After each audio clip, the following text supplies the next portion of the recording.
Hi అండి, welcome to my channel healthy cooking passion. ఈరోజు నేను 2 రెసిపీస్ చూపిస్తున్నానండి. వినాయకుడికి నైవేద్యంగా పెట్టడానికి ఈజీ రెసిపీస్, త్వరగా అయిపోతుంది. ఇట్లా 10 మినిట్స్లో 2 రెసిపీస్ 20 మినిట్స్లో చేసేయచ్చు. చూడండి, ఇప్పుడు నేను ఒక కడాయి తీసుకొని ఆయిల్ వేసుకున్నాను. నేను ఒక పావు కేజీ రైస్కి ఒక క్యాప్సికమ్ తీసుకున్నాను, పెద్దది. ఆ క్యాప్సికమ్ కట్ చేసి పెట్టుకున్నాను. పచ్చిమిర్చి, కరివేపాకు, అలాగే లెమన్ చూపించాను కదా, అవి రెడీగా పెట్టుకున్నాను.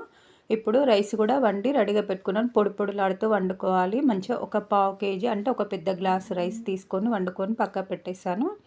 ఇప్పుడు నేను ఒక కడాయి తీసుకొని అందులో ఆయిల్ వేసాను. ఒక పావు కేజీకి మీరు సరిపడా ఆయిల్ నేను ఒక 2 స్పూన్స్ వేసాను, పెద్ద స్పూన్స్ ఆయిల్ వేసి పోపు అన్నీ వేసుకోవాలి.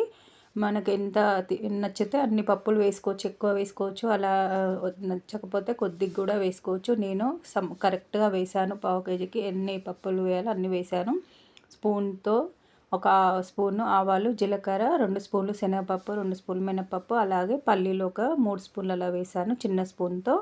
ఎండుమిర్చి వేసేసి ఇప్పుడు మంచిగా ఒకసారి కలిపేసుకొని పచ్చిమిర్చి వేసానండి. ఒక 3 పచ్చిమిర్చి సన్నగా పొడుగ్గా కట్ చేసుకొని మళ్ళీ మధ్యలో కట్ చేసుకోవాలి, అలా వేసుకున్నాను. వేసుకొని ఇప్పుడు క్యాప్సికమ్ కూడా వేసేస్తున్నాను. మంచిగా క్యాప్సికమ్ ఇలా కట్ చేసుకోవాలి చిన్న చిన్నగా, త్వరగా మగ్గిపోతాయండి. ఇప్పుడు వేసాక ఒక 5 మినిట్స్లో ఇంకా మంచిగా మగ్గిపోతాయి.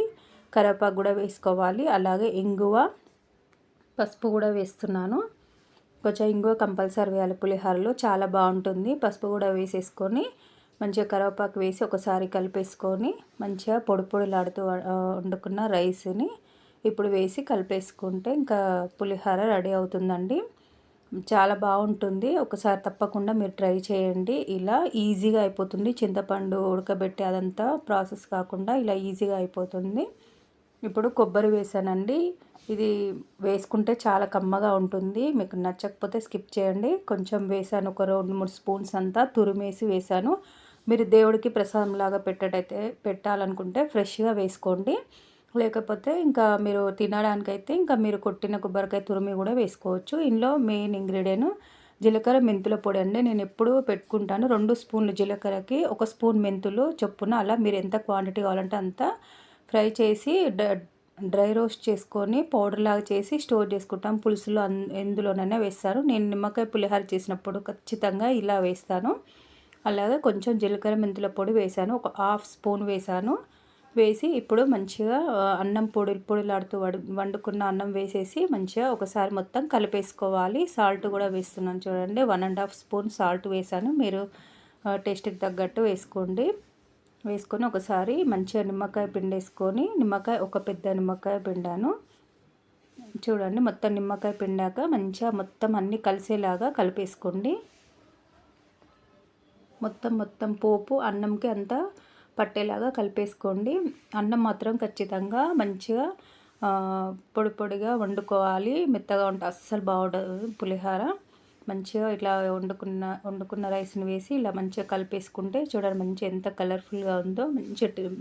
చాలా డిఫరెంట్గా ఉంటుంది. ఇలా ఈ పులిహోర మీరు ఒకసారి ట్రై చేయండి, తెలుస్తుంది ఎలా ఉందో. ఈజీగా అయిపోతుంది. ఇప్పుడు దద్దోజనంకి ఇప్పుడు ఒక అన్నం వండి పెట్టుకున్నానండి రెడీగా, మంచిగా మెత్తగా వండి పెట్టుకున్నాను. ఇప్పుడు కడాయి పెట్టేసుకొని ఆయిల్ వేసుకుంటున్నాను. నేను ఒక గ్లాసు రైస్ తీసుకున్నాను, పావు కేజీ కంటే తక్కువ రైస్ తీసుకొని వండి పెట్టుకున్నాను. ఇప్పుడు పోపుకి ఆయిల్ వేసేసుకొని ఆయిల్లో పోపు వేసేస్తున్నానండి. ఆయిల్ వేసేసుకొని అందులో కొంచెం జీలకర్ర, ఆవాలు, అలాగే మినపప్పు వేయాలి, శనగపప్పు వేయద్దు. దద్దోజనంలో మినపప్పు చాలా బాగుంటుంది. పచ్చిమిర్చి, ఎండుమిర్చి, మిరియాలు దంచి వేసుకుంటున్నానండి. నేను ఎప్పుడు ఇలాగే వేస్తాను పిల్లలకి. అలాగే మిరియాలు డైరెక్ట్గా వేస్తే మధ్యలో తగిలినప్పుడు అన్నం మొత్తం తీసేస్తారు. అందుకే ఎప్పుడు నేను ఇలా దంచి వేసుకుంటాను. ఎక్కువ పిల్లలు ఇష్టంగా తింటారు కదా దద్దోజనము, అందుకని ఇలా కొంచెం కచ్చాపచ్చాగా దంచి వేసేసుకొని మంచిగా కొంచెం వేగాక ఇప్పుడు ఇందులోనే కరివేపాకు వేసేసుకోవాలి. మంచిగా వేగాక కరివేపాకు వేసేసుకొని స్టవ్ ఆఫ్ చేసుకుంటే పోపు రెడీ అవుతుందండి. పచ్చిమిర్చి ఒక 2 వేసాను, ఎండుమిర్చి ఒక 2 తుంచి వేసేసాను. కరివేపాకు వేసాక ఒకసారి మొత్తం కలిపేసుకొని ఇంకా స్టవ్ ఆఫ్ చేసుకొని ఇప్పుడు రైస్ చూపిస్తున్నానండి.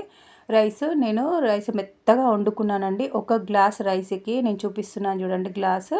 ఆ గ్లాస్ రైస్కి 3 గ్లాసుల నీళ్లు పోసి ఉడకబెట్టుకోవాలి. చాలా మెత్తగా ఉడకాలి. అసలు దద్దోజనానికి పలుగ్గా ఉంటే అస్సలు బాగోదు. మెత్తగా ఉడకబెట్టుకొని మంచిగా ఇలా ఉడికాక ఇప్పుడు మనం అందులో ఏం కలుపుకోవాలో చూపిస్తానండి. ఇలా చూపిస్తున్నా చూడండి ఎంత మెత్తగా ఉందో. అలా ఉంటేనే చాలా కమ్మగా బాగుంటుంది తినడానికి. చిన్న పిల్లలు కూడా మంచిగా ఇష్టంగా తింటారు. ఇప్పుడు హాఫ్ గ్లాసు అంటే ఇప్పుడు చూపించాను కదా, ఆ గ్లాస్లో హాఫ్ పెరుగు వేసాను, హాఫ్ పాలు వేసాను. మీకు అయినా కొంచెం గట్టిగా అనిపించింది అనుకోండి రైస్, అది మీరు కొంచెం పాలన్నా పెరుగన్నా మీకు ఏది ఇష్టమైతే అది వేసుకోండి. మీకు గట్టిగా అనిపిస్తే. నాకు నేను వేసింది కరెక్ట్గా సరిపోయింది. హాఫ్ గ్లాస్ పాలు పోసాను, హాఫ్ గ్లాసు కర్డ్ వేసాను. కర్డ్ మాత్రం పుల్లగా ఉండదు, అస్సలు బాగోదు. మంచిగా స్వీట్గా తీయగా కమ్మగా ఉంటుంది. అలాంటి పెరుగు వేసుకుంటే చాలా బాగుంటుంది. సాల్ట్ వేసేసుకోవాలి.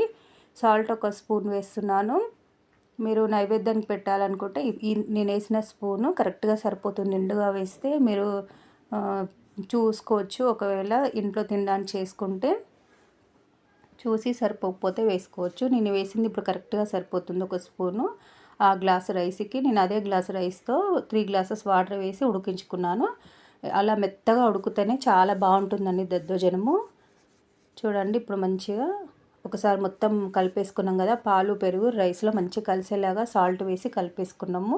ఇప్పుడు మనం పోపు పెట్టుకున్నాం కదా, మిరియాలు అన్ని పచ్చిమిర్చి ఎండుమిర్చి పోపు సామాన్లు వేసుకొని అదంతా వేసుకొని, ఆయిల్ కూడా ఎక్కువ వేయొద్దండి, అసలు బాగుండదు దద్దోజనం. సరిపడా కొంచెం వేసుకుంటే బాగుంటుంది. ఇప్పుడు వేసి మొత్తం మంచిగా ఒకసారి కలపాలండి. కలిపేసి ఇప్పుడు అందులోనే దానిమ్మ గింజలు కొంచెం కొత్తిమీర వేసి కలుపుకోవాలి. దానిమ్మ గింజలు చాలా బాగుంటుంది. ఒక కాయ దానిమ్మకాయ మొత్తం వలిసేసి వేసుకొని అలాగే మంచిగా కొత్తిమీర వేసుకున్నాను. చూడండి రెండు ఎంత కలర్ఫుల్గా ఎంత బాగుందో. మీరు కూడా తప్పకుండా ఇవి ట్రై చేయండి. ఈసారి వినాయక చవితికి మీరు ఇలా నైవేద్యంగా పెట్టుకోండి. ఈ వీడియో నచ్చితే లైక్ చేయండి. Bye friends.